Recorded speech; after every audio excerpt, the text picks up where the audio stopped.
All right, we are live from Stockholm and SustainLab with this webinar on funds that make an impact, sustainability in private equity and venture capital. It's 11 o'clock local time, and we want to give our visitors or audience a few seconds to step in before we start. But I'm very happy to have Eva Normell from Alder with me today. Hi, Eva. How are you? Hi, I'm good. I'm happy to be here. Good to see you again, Maria. Yeah, likewise. Where are you webinaring from today? I'm at home today, actually. It's been quite snowy and I have a broken foot, so I have difficulties getting around. But so I stayed home today to keep it calm. Yeah, a broken foot in this weather is probably not the best thing I can imagine. No. I hope it mends soon. Yeah, I have. But let's start. Now we've 1 minute past 11, so I think people who join in will join in.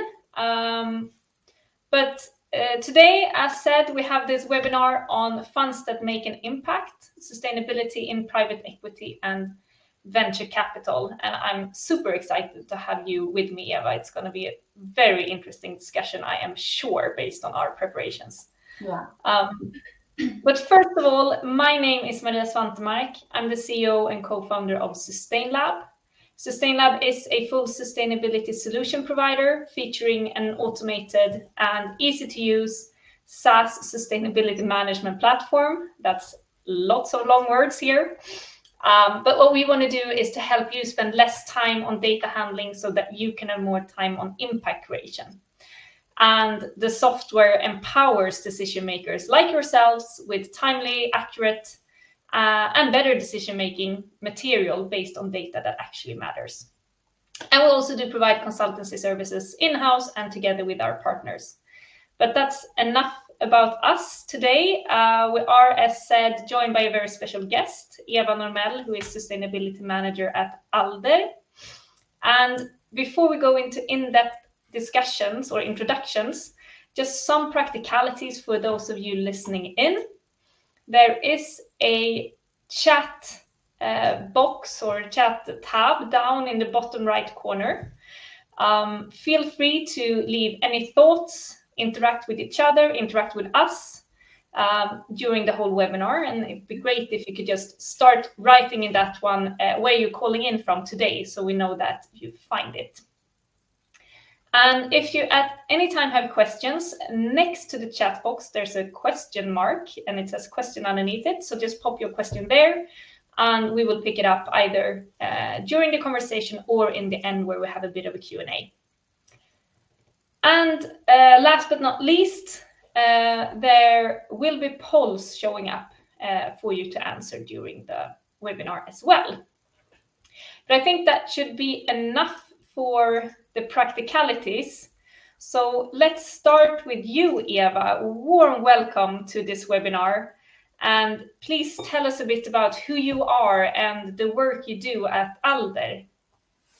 Yeah, thank you so much for having me here.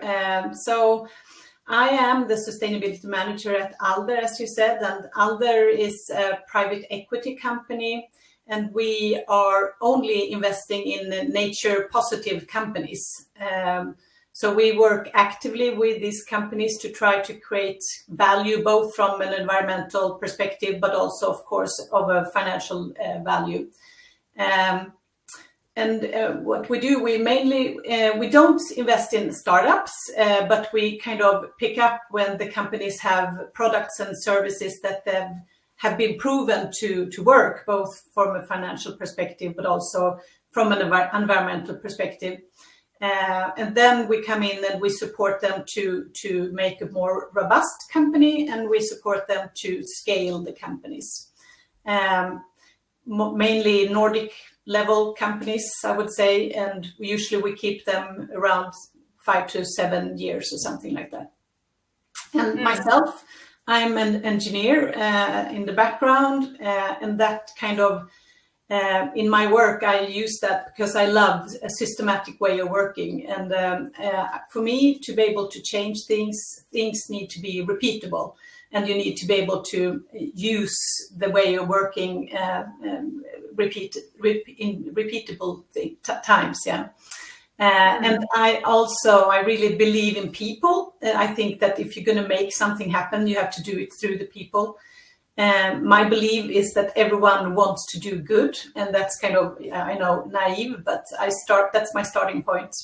But you need to give people a framework to work in, and then they can do good. That's my philosophy. I also I'm good at seeing the holistic perspective. I love to have like a clear focus, and the clear focus can allow you to not do things too much in detail, but to kind of act upon good enough. And that way, that's my way of trying to create momentum of what I'm doing. Believe in people, do things in a systematic way, and believe in good enough with focus. Yeah, that explains me. It's a super nice introduction. I love your philosophy of, you know, the starting point is good, and people want to do good. And I think it's interesting how you also describe yourself seeing both the holistic perspective, but also action focus. And I think that is very common among sustainability professionals. More common there, I would say, at least among the good ones, than in other professions, because you need to have that holistic view from top, but you also need to make sure that, you know, we know things need to happen. Yeah, exactly. And there are a lot of demands, and there are coming a lot of demands that focus on facts, and that makes people scared. And I think it's you have to get over the scaredness, and you have to get into being brave when you work with sustainability. Yeah, I agree. I forgot to say also, we are a user of SustainLab, and we've been using it for a little bit over a year. We introduced it to our portfolio companies last autumn, and it's starting to get really good. Yeah, and that is, of course, a super important point, and we're super happy to have you as customers. And I know that you are one of our favorite companies, or the customer success manager you have, you are one of her favorite companies. She loves working with you. And I think that is because you also, first of all, you, Eva, and you're very knowledgeable in the area, but also this, that you do invest in these companies, as you say, nature positive, but also are really serious when it comes to your sustainability work. And when it comes to your sustainability work, what are your focuses right now at Alder? So our main focus, the biggest focus of the struggle that we have is to be able to measure the positive impact that we do. We only invest in companies that has some kind of positive impact, but from saying that and kind of seeing that and kind of feeling that, to be able to measure and to show and to be transparent on how much positive they are, that's a big step. So that's our absolutely main focus.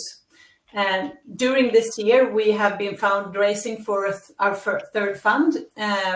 We have received a great interest from many, both national and international investors. And they are very, very interested in the positive impact part. And they want to see now how we're measuring, and that we are very open that we are working on this, and that we're getting to a solution. But they want to be 2-3 years forward to see the result of it, and we're not there yet. But that's our main focus. And that is something that we're also following very closely and trying to help you with that, and a very exciting work. But I also see that we already have a question, which I love. So I think perhaps we should take that now, because I think it relates to what you just said, Eva. So we got a question from Olof Hallgren asking, how do you define a nature positive in a way that enables you to assess if a company you invest in fulfills that definition or not? Yeah, most of our companies, what they have is that they have products and services that at their customers' use of them, they make less CO2 emission or less pollution, or they help by being able to recycle more. So most of the companies don't do they don't get the positive impact in their premises, but at their customers' premises. And it's about avoiding emissions, avoiding pollutions, and letting recycling being a better solution. Mm. And I mean, it is also very related to this, what you say, measuring impact, and that is a journey that it is very hard because there are not so well-defined KPIs yet. We need to, what do you say, build the road as we walk on it. Exactly. And it's very special. I mean, it's not that we can do it the same. I mean, for greenhouse gas or measuring energy or measuring whatever, it's usually you have the same measurements at each company. But in this case, it's very specific for each company when you get started. Once you get a little further along, you can see that there are similarities that you can reuse. But the first discussion with the companies is really basing on what do they want to show their customers on the avoided emissions, and what kind of data do you have today in your normal system? How can you describe this if you compare it with competitors, for example, your solutions compared to other solutions, and how can we measure this? And it's not the same story every time. It's different measurements, it's different way of calculating, but I think you have to let it be different when you get started, and you have to let it, you have to have a good enough thinking here as well. Better to measure something and then make an assumption than not doing it at all. I totally agree. I used to also say that, we started with financial reporting in the 1500s. So we had, soon 600 years to practice that. Yeah. And now we're trying to replicate it for a way more complex area and during just a few years. And of course, we need to start measuring and start tracking and then improve that. Yeah, but it's important to track. And we can also see an enormous engagement from the CEOs from the companies when we start talking about these kind of measurements. I mean, measuring on your own emissions and how you are lowering your footprint is one thing, and that's important. But this is also so much more connected to their business and to their strategies and to what they're trying to tell to their customers. So it becomes really interesting to have this kind of conversation. Yeah. Yeah, and I mean, that's also why it needs to be unique, because it needs to be tied to their business model, right? Otherwise, it's not true impact. Okay, this is, I almost don't want to interrupt with a poll, but I think it's also fun hearing from the rest that are listening in, from their point of view, or from your point of view.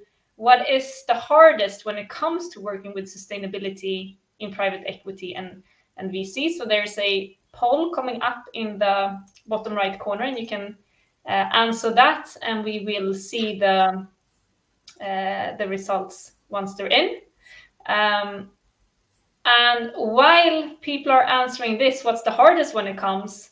So we have the alternatives: understanding legal demands, understanding impact beyond reporting, which we just discussed, understand how to get to the data, or engage portfolio companies. And if you have another thing that you don't agree with any of this, please submit it in the chat.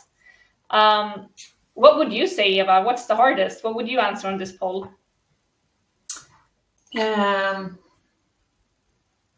I think data is a big problem for many companies. I mean, understanding the legal demands, of course, but once you have understood that, you are still on the, I mean, you still have to get the data, and it's difficult. Most of the companies that we work with, they don't have sustainability data. I mean, to a certain point, but not as much as we need to be able to fulfill the requirements from regulations. So we have to get them to get started on finding out and to get data. So I think that's difficult. Yeah. and a work in progress. But in this poll, we had a bit of parts of the broader landscape about the data, about legislation, engaging portfolio companies. So if we talk about that broader landscape when it comes to sustainability in private equity and venture capital, what are the trends or insights or demands that you see are on your table right now? Yeah, there are lots of new coming demands and demands that are there already coming from the EU Green Deal with the taxonomy and the SFDR and the CSRD and all of these different reporting requirements and I mean it comes from the same source. But I think what you can see is that a lot of people are they're getting hyped of all this data that you need to collect, and you need to sort it, and you need to send it to different investors and to reporting channels. And I think that is a big challenge, I would say, to handle and to stay on top of, I would say as well. It's easy to get swamped into these kind of requirements. And if you do that, then all the fun will disappear. I think you need to stay on top of what you're trying to achieve here, and to remember the purpose of what you're doing, and how you create value with it. If you do that, I think it's easier to also kind of find a good level of how to handle everything. Yeah, and I totally agree with you that sometimes these legislations, I think personally they are very necessary because we haven't been very fast on the market to adapt to the sustainability challenges. So I think they're great in that, but there's always a risk of this feeling overwhelmed and what should I do, and that we only focus on reporting and not actually what is this reporting supposed to do. I mean, what it is supposed to do is to help us transfer to a more sustainable society. Yeah. But from you, I know you report on SFDR. That's one of the legislation that's is relevant to you. How have you been preparing for that reporting, and what are some challenges you have seen there with SFDR specifically? Yeah, so looking at SFDR, you go in and you choose yourself to what level that you want your investors to understand where you are. So it's from not at all green to light green, and then you have the dark green, which is we do sustainability investments in everything we do, and that's where we are. So we are really every investment that we do has a big impact on the positive environmental perspective. But when you start reading and trying to understand what's the demands on you as an investor in this case, it's not always easy to understand what is demanded. And I think one challenge is that, and it took me quite a while to understand it, is that what they're looking for is in the moment that you're actually investing and what the company looks like. And we normally, when we invest, we don't invest in the perfect company. I mean, their products and services should be definitely have a big impact, but the company itself, they're not totally aligned with the taxonomy when we invest in them. And they don't have the figures and the data for greenhouse gas scope 3 when we invest in them, because it's like we invest in like diamonds that are not kind of polished yet. Yeah, then but we see the diamond, we see that it's there. So then we start polishing it and we start supporting them to get the data and to get a robust company and to be able to show off what they actually have. And the SFDR really, they are more focused on what the company looks like when you invest than what you do with them. And that was a challenge for us. So how shiny was the diamond already? Exactly. That's what they're asked for. And also, I mean, just understanding when to report and how to report and what templates to use and where to post it and everything. It was a big challenge, and I did get a lot of help from several good consultants to get it right, I would say. But again, you need to focus on what you want to do and what you are, and not what they're asking for. And then you have to kind of convert it and to be brave enough to stand for what you're doing. And I think you can do that if you just take the chance and explain how you're thinking somehow. Yeah. And when it comes to, I mean, one thing is for you as an investor to understand what is demanded on me, being a dark green fund or an Article 9 fund, as it's called in SFDR language.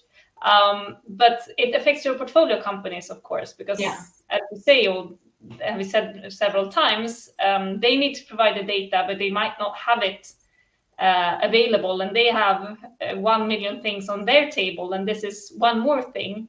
Yeah. So when it comes to engaging your portfolio companies, how have you gone about that, and have that been easy, or have that been challenging, or both? Yeah, both, of course. No, but I think they do get the value of what we are doing. And I mean, we already, when we start talking to them, we are making sure that they understand what kind of investor that we are, and that we will both push them and we will guide them and we will support them. And I think that's what we're trying to do, and follow up, of course. So that's what we're trying to do. We're trying to give them the tools like SustainLab, and like that we are guiding them to understand their scope 1, 2, and 3, and we guide them and give them support when it comes to the taxonomy, and when they get data from us and we present them in a pretty way in our sustainability report and things like that, I think that can engage them. But I would say that now when we're really talking about the impact, that's what's really engaging them. That's when we get back to the basic of their business and their strategy, because I mean, minimizing their footprint, that's more, I mean, that's, you have to do that, and you have to be serious, and you have to be part of what we're trying to do. But to do this, also to lift up their business idea and to polish that and to kind of put data on that, that's really exciting, I think. Yeah, and also from then the other perspective, I mean, we're too small to be owned by a company like Alder, but we have investors ourselves, and of course, you're not forced to have an investor, and you're not forced to have a particular investor, but you actually choose who do I want to work with, who do I believe is the best partner for me to grow my business and take this forward together. So I imagine also that, you know, that's an added value that you can give to your portfolio companies, because we do know that sustainability is going to be more important for every year, and for each company to be more sustainable. So to me, that is like great that you offer this, and not only offer, you know, the hard, how do we grow this, how do we sell more, how do we slim our cost base, and so on. But do the portfolio companies also see it as an added value and to them and their business? I would say yes. I mean, and also, I mean, we don't only put the demands on how they should report, and we give them, I mean, we give them training. I meet with I have ambassadors from each company. I mean, I have good contact with the CEOs, but I also have contact with an ambassador from each company. And every second month we have like a learn and share, where I want them to share what they have done, but I also bring in like SustainLab, or I bring in other consultants that kind of give them training on an area which is important or which is new, or where they are working, so that they don't only get the requirements, they also get kind of hopefully an understanding of why and what can they do with it and how does this affect them. So that I think I really believe that if you understand something, then it's easier to do right? So you have to have not only the demands on you, you need to understand why as well. Yeah. And I really like what you said, Maria, that you choose your investors in a way. I think that when we step in with the company, we don't do the work. It's the company, but we want to support it, and we want to guide, and we want to be part of it. So we do it together. Yeah, and I think when you reach that companionship, it's so much easier, but also more fun, as you say. Exactly. That actually relates. I have one more or two more questions about engaging portfolio companies, but what we just said now about what's fun actually relates to the second poll. We talked about what is hardest when it comes to working with sustainability, but we also have a poll that's going to come up now on what's the most fun when it comes to working with sustainability. And I can guess what you think, Eva, but I won't put words in your mouth. But what would you say of these four things? What's most fun when it comes to working with sustainability?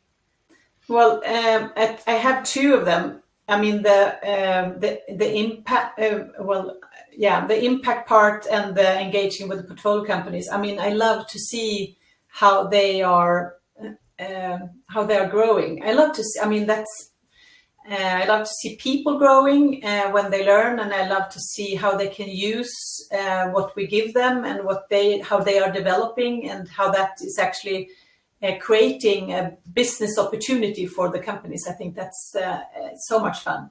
Yeah, and it seems like people are agreeing with you. 57% thinks that understanding impact, that part is the most fun, and 43% that engaging the portfolio companies is the most fun. No one loves understanding legal demands or how to get to the data.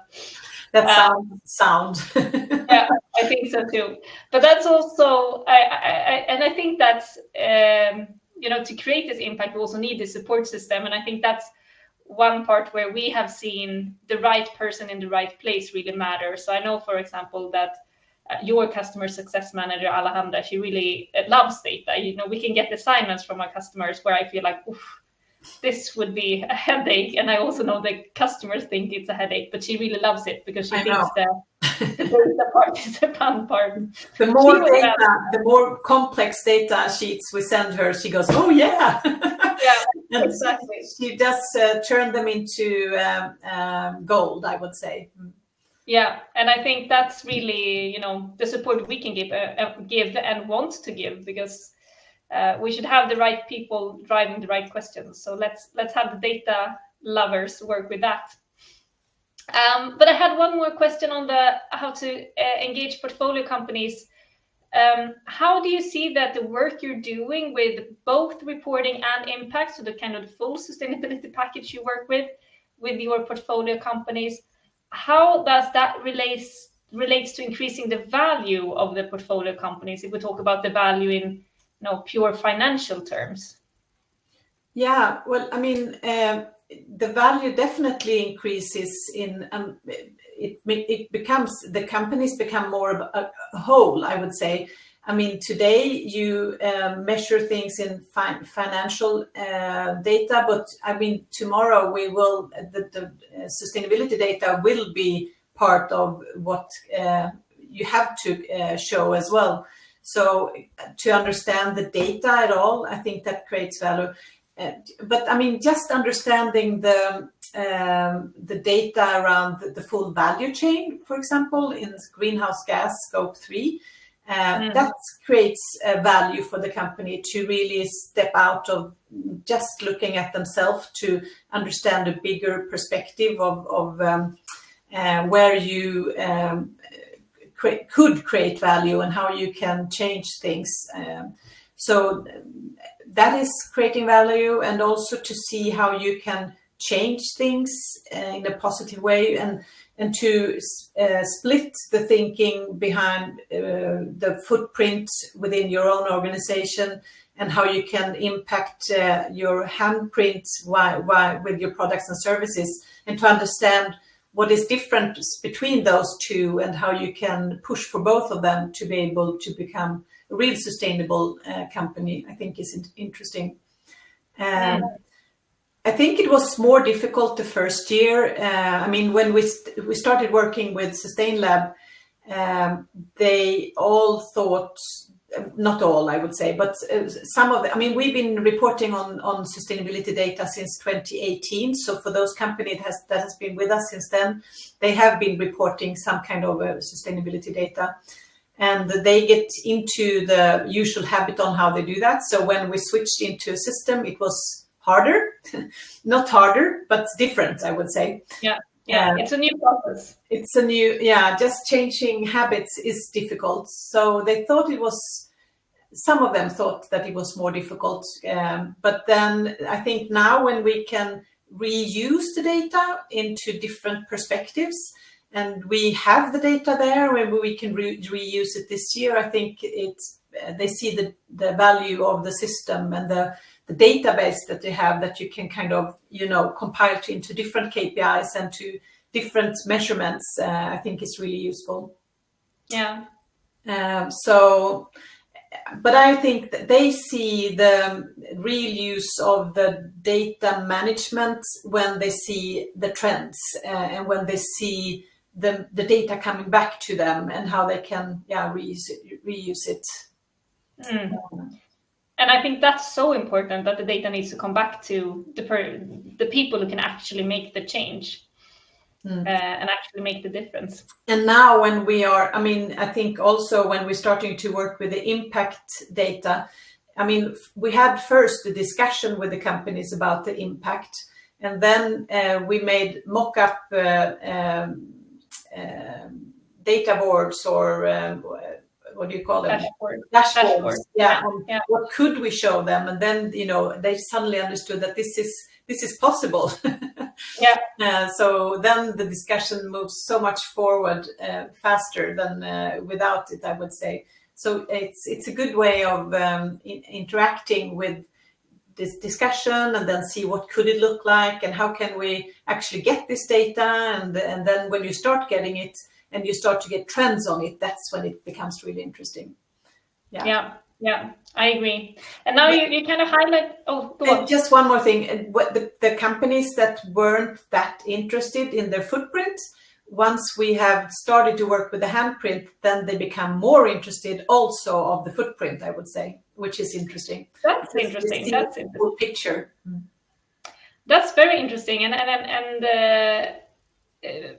just clarifying handprint, then the positive impact they actually make. So I think that's a very good, it provokes my thoughts at least, because quite often you feel like I need to start with the regulatory, which is often the footprint, the negative thing you put out in the world.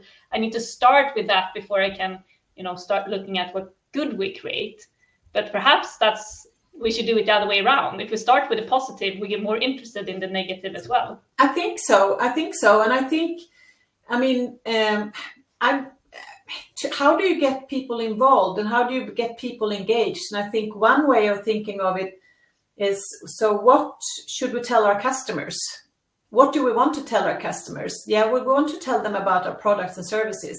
And then, of course, if we have products and services that has a positive impact, then we want to tell them about that. But that's difficult if we don't have the data. So once you get the data about that, and then when you start to be able to talk about that, then you get engaged, because you see how the customers are interested in how they are actually reducing their footprint with your products and services. And then it goes back to your own company, and we should do that as well. What do we have? Super interesting. And perhaps a better way of creating this positive chain effects and processes that we need to move forward faster. Start with the fun part. Why not? I almost don't want to ask my second to last question because now we're on such good trajectory of what's positive and what's possible and how can we do that better.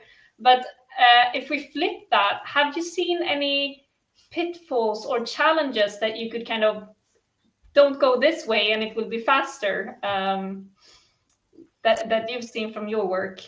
Yeah, I think it's always a balance between following up on these requirements and getting the data exact, and how you, on the other hand, create a movement and engaging people around you.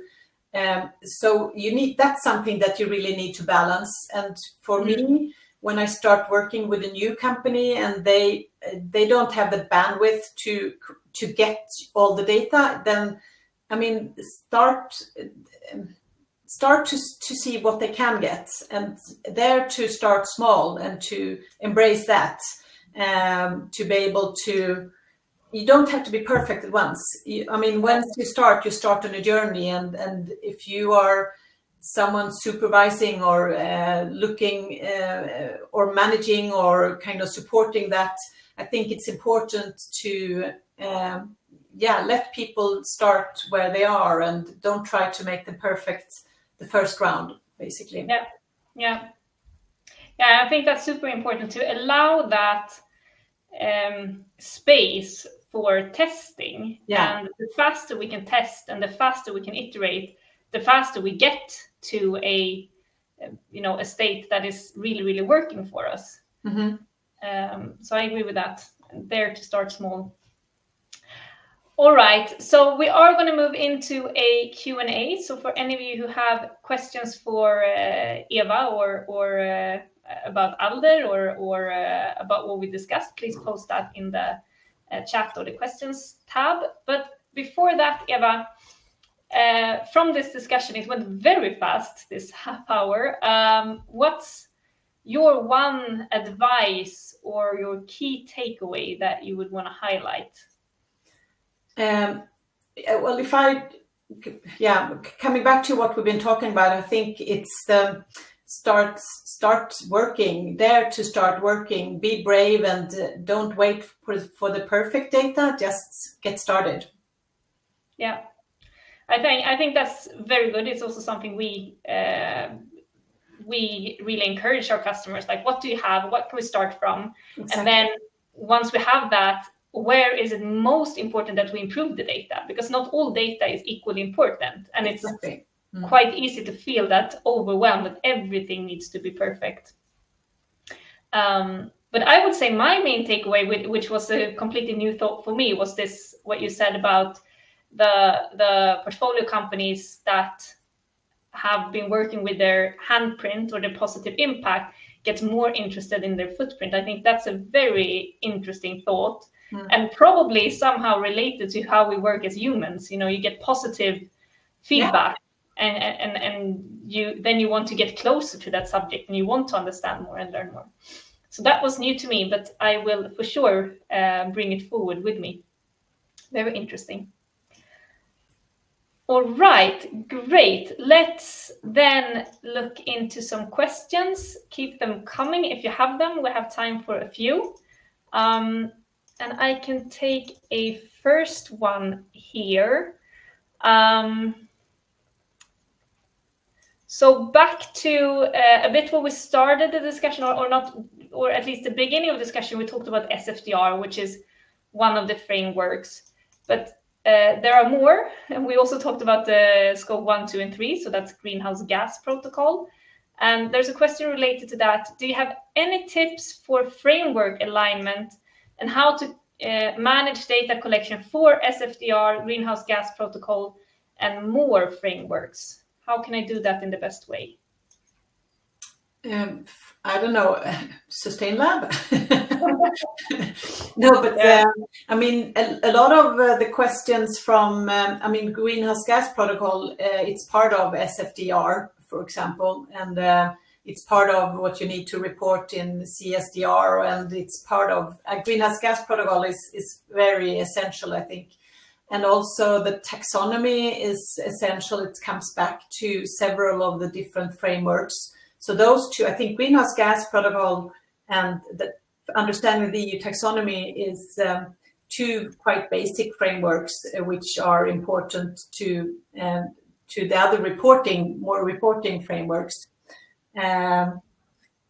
Also, something that comes stronger and stronger is the risk analysis, and to understand the future when it comes to climate change, for example, through TSFD, for example, TCFD, sorry. So risk thinking is super important when it comes to, but I can't say I have, I think I have aligned pretty much, my basic alignment is towards the PI indicators in the SFDR right now, because then they cover most of it, I would say. Yeah. And I think that's why it's like looking at where you can start. But that is also, as you say, something we do help a lot of companies with, because a lot of these legislation are based on the same data, but you need to cut it a bit differently, or you need to calculate it a bit differently, or show it from a different perspective. And I would say that that's where we actually get, where the platform really supports. And now we are moving into 2024 rapidly. It's the last of November today. 28 starts today. We're happy to have this session today when COP28 is starting. Good point. Let's take that question first. What do you think will come out of COP28? Any wishes or...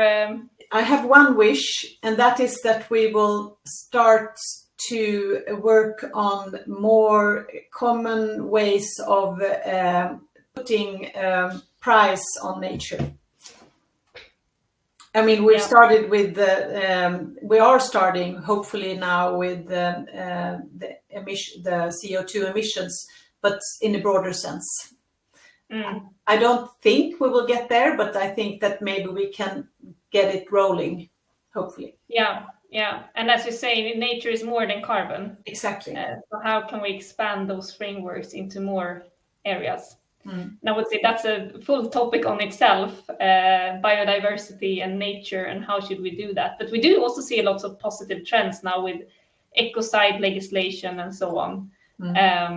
What's your hope for COP28, Maria? Yeah, I think yours is a good one, but I also think, going from this alarmistic, we know it's late, we know we need to do everything we can to actually get those very important agreements in place that allows us to take action. So going from perhaps the holistic perspective where we started, of we know this is needed, to, all right, this is how we do it, and this is how we do it across the board, across countries. Because I think that those have been the most fruitful COPs, is when we have real agreements in place coming out of it. It's not really time for discussion, it's time for action. Yeah. So that will be my hope. All right, we don't have any more questions, or I have a few, but I think this was also such a nice ending with a bit of a bigger perspective. And actually, we got one more question in. Let's take this one, and then I think we need to wrap up. It's from Mia Jul Hansen, who says, great presentation. How often and when do you usually work with consultancy firm? Do you recommend specific consultancy firms to your portfolio companies, or is it up to them to find relevant consultancy houses themselves? How do you work with that? A last practical action response before we close this off. Yeah, so I as you might have read before, I used to work, I'm a co-founder of Purple Ivy, so I have some very good colleagues from Purple Ivy that are still coaching me and are coaching some of the portfolio companies when it comes to the EU taxonomy. And Purple Ivy is a consultancy, so exactly. Here on that. I also work with the Rumble when it comes to the CO2 emission, the scope 3, understanding scope 3 and analyzing that. They have also supported me when it comes to understanding SFDR, for example. And I work quite a lot with SustainLab when it comes to testing and the whole idea of this impact measurements. We are doing it with SustainLab and ourselves, and we are testing ourselves forward to get good. We've also worked with Planeton, another consultancy, which are great at looking at, have future thinking, and they do a good way of working with scenarios and things like that. And we work with the Stockholm Resilience Center, who supports us with guidance and knowledge, I would say. They've had a scenario with all of our companies. It was 1.5 years ago for 2 days. And the last one that I think is really interesting to mention as well is Exponential Roadmap, who has support for smaller companies and bigger companies when it comes to both reducing your footprint, but also exponentially grow the positive impact. So I really like them. So I think those were some mentions of some good tips on what you can use and when. So basically you take them in from Alder and you work with your portfolio companies, with the consultancies. So you provide them that service, right? Yeah, to certain degrees. And then they have to choose themselves to do it themselves. And they can act together with the consultancy, and then they go ahead on their own, I would say. But they can choose there. Yeah. Good. That was the last practical advice then. Thank you so much, Eva, for joining in today and sharing all your experiences. Super valuable. And thanks for taking the time. And thanks for everyone who also listened in and for questions and engagement. Yeah, it's been a pleasure being here. And it's always a pleasure talking to you, Maria. Well, thank you, Eva. Then have a great rest of the day. You too. Bye. Bye.